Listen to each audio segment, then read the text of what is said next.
It's very hard not to fight. I'm probably the most violent inmate in this jail. I've calmed down a lot. Think your son's gonna grow up be like you? I hope not. My son, J-Rod, he lives with my adoptive parents. This was Glenn at 13. J-Rod's basically walking my same footsteps. I've talked with him. I said not to grow up and be like me and my dad was.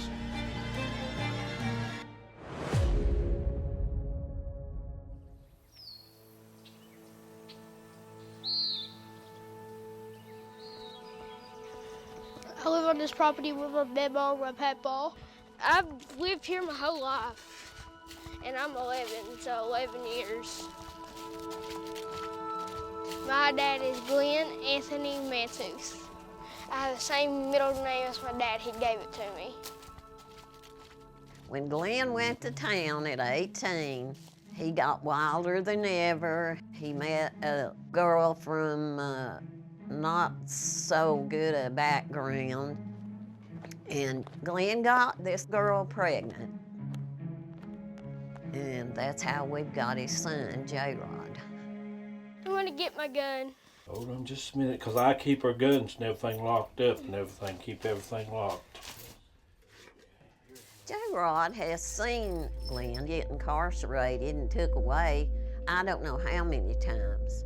By the time the kid was 5-year-old, he'd saw Mama sitting in the kitchen shooting up. J-Rod's seen a lot of stuff that was really in... what most kids should never see. But we think that's good too in a way, and maybe he could fight that cycle, that other side. Here's Your grandpa, is he your buddy? This is the guy you spend the most time with? Probably. watch it don't fall. I can't be just sitting and doing nothing, or I have to go up and do something. I usually go walk in the woods. I go and hunt and take a .22 long rifle. I'm gonna try to shoot the middle out of the styrofoam. You a good shot? Yeah.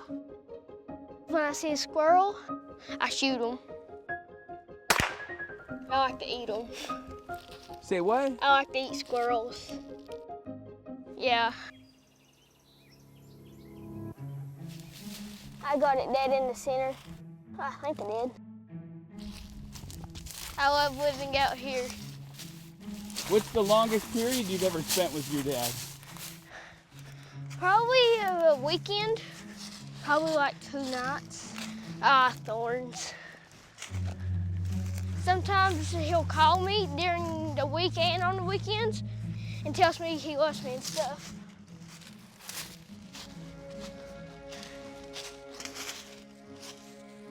Sometimes I'll just walk off and come up here and stuff and won't come down for a little bit.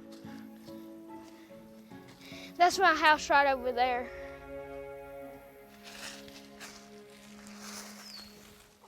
I just want to be alone, just have my own time.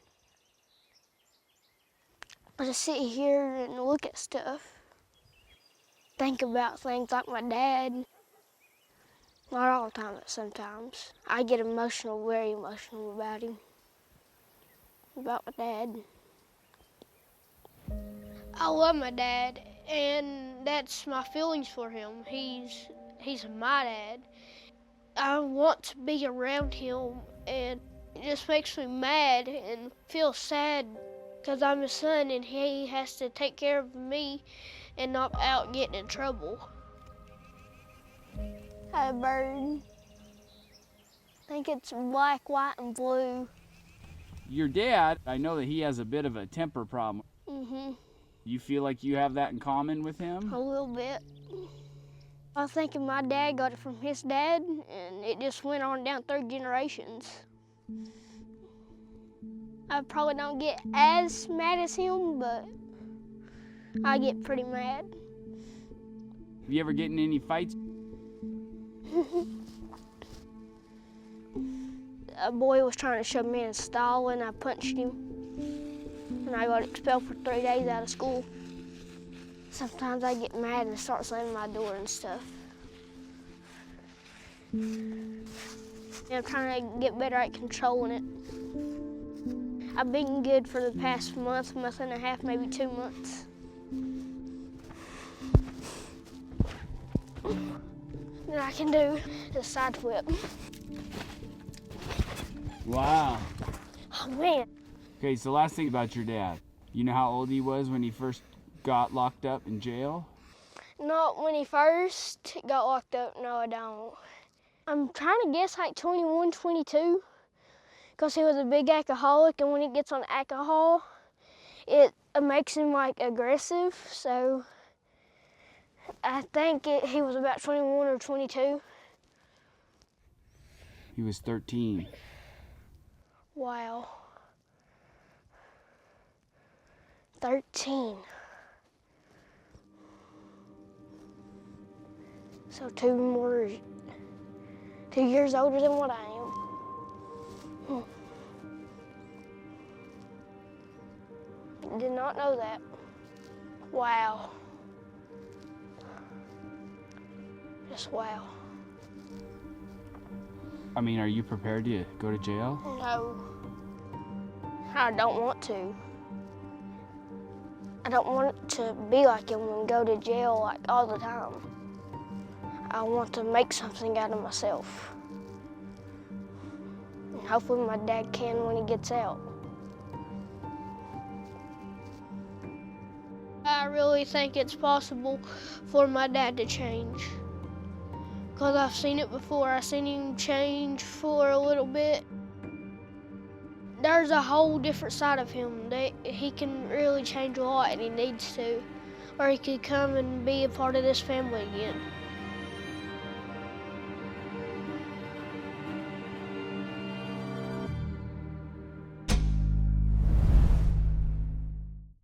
This wonderful rad kid, J-Rod. J-Rod took me in immediately. The family took me in immediately. J-Rod wanted somebody to talk to. He wanted somebody to spend time with. He wanted somebody who was going to pay attention to him. This kid is being raised by very old folks. I don't mean that in a bad way. These people are wonderful and nice, but they're getting on in age. They are not as active as they could be or should be in a young kid's life. They're doing their best to keep J-Rod from following in the footsteps of his father, Glenn. But you start quickly finding out he has anger issues. He misses his dad. It's weird to get phone calls from prison, right? He's been in fights at school. Sometimes he has anger issues he can't handle on his own. What does it sound like? Cycle, cycle. His grandparents, Glenn's parents, adoptive parents, are doing the best that they can, but he's still caught in the washing machine of the issues of Cocke County. J-Rod's mom has addiction problems. She's been in and out of incarceration and in and out of rehab facilities, okay? Doesn't make her bad. It just means that the drugs and those issues are normal to J-Rod from a very young age. So at what point, why wouldn't he be tempted to try those things? The odds would actually be stacked against him that he would do the opposite. He's growing up in the same community Glenn grew up, and he's being exposed to the same things Glenn was exposed to. If he turns out not getting in trouble, he becomes an exception to the rule. Think about that when he's so wowed to hear that his dad, first time getting arrested and put in jail, was only a couple years older than him. Look at that kid and tell me, oh, yeah, he's about to become an adult. He's about to become an animal. He's about to become a criminal. It's impossible. How can you not love that kid? And how can you not consider that every other kid who comes from a, again, criminal or generational issued family in America is just likable and lovable? Is just a precarious situation as J-Rod. That's what's beautiful about this story. Focus and love J-Rod, but think about your community next door. Think about your neighbor. Think about what is going on in your neck of the woods. Color does not play into this. These stories are true American distress calls, and they're true American stories on why we should care, why we should stop putting our money and our resources other places, and why we should fix this country from the inside out. Without that, how does this wonderful kid, J-Rod, gonna have a chance?